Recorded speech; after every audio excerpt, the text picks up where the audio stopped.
السلام علیکم گائز، کیسے ہیں آپ سب؟ امید کرتی ہوں سب ٹھیک ہوں گے، خیریت سے ہوں گے۔ گائز آج میں آپ کو بتاتی ہوں کہ حضرت داتا گنج بخش فیض عالم کتنی عظیم الشان ہستی ہیں اور تھی اور رہے گی ہمیشہ۔ ایک واقعہ سناتی ہوں۔ حضرت داتا گنج بخش علیہ السلام نے فرمایا کہ ایک آدمی غارِ پہاڑ کی سب سے اوپر والی چوٹی پہ عبادت کرتا تھا۔ وہ دن رات اللہ کی عبادت میں مشغول رہتا اور لوگ اتنی مشکل راستے میں ایک عجیب سا کھنڈر تھا جہاں سے لوگ چڑھ کر اوپر پہاڑ کی چوٹی پر اس اللہ کے نیک ولی کے پاس پہنچتے اور دعا کرواتے، لیکن وہ جو راستہ تھا بہت ہی خراب تھا، کچھ لوگ راستے میں ہی گر کے مر جاتے۔ تو ایک دن اس ولی نے کہا کہ یا اللہ، یہ تو نے کیا بنا رکھا ہے؟ یہ تو اتنا خطرناک راستہ بناتا ہی نہ۔ جو دوسروں کے لیے دعا کرتا تھا اس نے کہا۔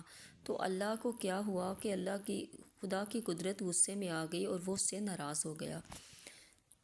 اللہ نے اپنی وحی بھیجی کہ ہمارے نبی صلی اللہ علیہ وسلم نے، پھر اس کا پیغام آیا، انہوں نے فرمایا کہ اللہ تو تم سے ناراض ہے، اللہ نے تم سے اپنی یعنی کہ جو ولی کا درجہ تھا وہ چھین لیا ہے، اللہ تمہیں نافرمانوں میں شامل کرتا ہے۔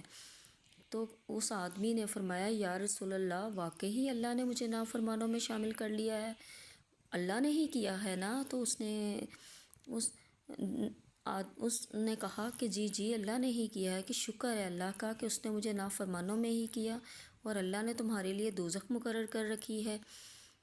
تو اس آدمی نے، جو اللہ کا نیک ولی تھا، اس نے کہا کہ یہ اللہ کا شکر ہے کہ اس اللہ نے مجھے کچھ تو سمجھا۔ میں اللہ کے آگے سے دعا کرتا ہوں، وہ وہی ادھر ہی تھی، فرشتہ ادھر ہی تھا، اللہ سے دعا کرتا ہوں کہ اللہ مجھے دوزخ میں اتنا مجھے قوی وجود دے دے کہ میری جگہ کوئی اور نہ آ سکے۔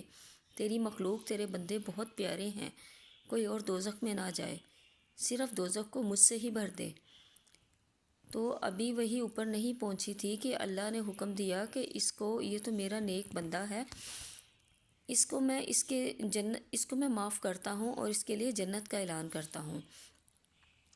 تو اللہ نے فرمایا اے میرے نیک بندے، اگر تو چاہتا ہے جس کو بخشوانا تو میں اس کو بھی بخش دوں گا۔ تو حضرت داتا گنج بخش علیہ السلام فرماتے ہیں کہ اللہ کی مخلوق سے پیار کرو۔ اگر تم لوگ چاہتے ہو کہ اللہ کے قریب ہو جائیں تو اللہ کی مخلوق سے پیار کرو۔ ایک دفعہ ایسا ہی کہ حضرت داتا گنج بخش فیض عالم دریائے راوی میں کشتی میں بیٹھے کہیں جا رہے تھے۔ ان کی عادت تھی کہ وہ سر کی یعنی کہ گنجی ٹینڈ رکھتے تھے، سر پہ انہوں نے صافہ باندھا ہوا تھا۔ ایک دن سر سے صافہ اتارا، تھوڑی دیر کے لیے انہوں نے کھجلی کرنے لگے، تو وہاں پہ دوسری کشتی آ رہی تھی، اس میں بچے تھے، بیٹھ کے دیکھ کے زور سے ہنسنے لگے، مذاق اڑانے لگے، جملے کسنے لگے۔ تو حضرت داتا گنج بخش فیض عالم کے کچھ مرید تھے، وہ بھی کہنے لگے کہ اے اللہ کے نیک ولی کہ اب اللہ سے دعا کریں کہ ان کی کشتی دریا میں ڈوب جائے اور یہ غرق کے مر جائیں۔ تو حضرت داتا گنج بخش فیض عالم نے کہا کیا واقعی مجھے بد دعا کرنی چاہیے ان کے لیے؟ تو ان کے مریدوں نے کہا جی آپ بد دعا کریں۔ تو داتا گنج بخش فیض عالم نے دعا کے لیے ہاتھ بلند کیے اور فرمانے لگے اے میرے پروردگار، یہ جو بچے اور یہ جو جوان میرا مذاق اڑا رہے ہیں، ہنس رہے ہیں، ان کو ہمیشہ ایسا ہی ہنستا رکھنا، ان کو ہمیشہ ایسے ہی خوشحال رکھنا۔ تو جو مرید پاس بیٹھے تھے، جب انہوں نے دعا سنی تو وہ بہت شرمندہ ہوئے اور بہت پشیمان ہوئے۔ تو ایسے ہی دعا کرتے کرتے کشتی کنارے پر لگ گئی، تو انہوں نے، جو مرید تھے، داتا گنج بخش فیض عالم سے معافی مانگنے لگے۔ حضرت داتا گنج بخش فیض عالم نے کہا کہ ایک شرط پہ معاف کروں گا۔ انہوں نے کہا کہ اے اللہ کے نیک ولی، کیا شرط ہے؟ انہوں نے فرمایا کہ اللہ کے بندوں سے پیار کرنا سیکھو، کبھی کسی کے لیے بد دعا نہ کرو۔ تو جنہوں نے مذاق اڑایا تھا وہ جوان آئے، وہ مرید دیکھ رہے تھے، آ کے حضرت داتا گنج بخش فیض عالم سے معافی مانگنے لگے اور درخواست طلب کرنے لگے کہ ہمیں بھی اپنے ساتھ شامل کر لیں، یعنی کہ اپنا مرید بنا لیں۔ تو حضرت داتا گنج بخش فیض عالم نے ان کی بات مان لی۔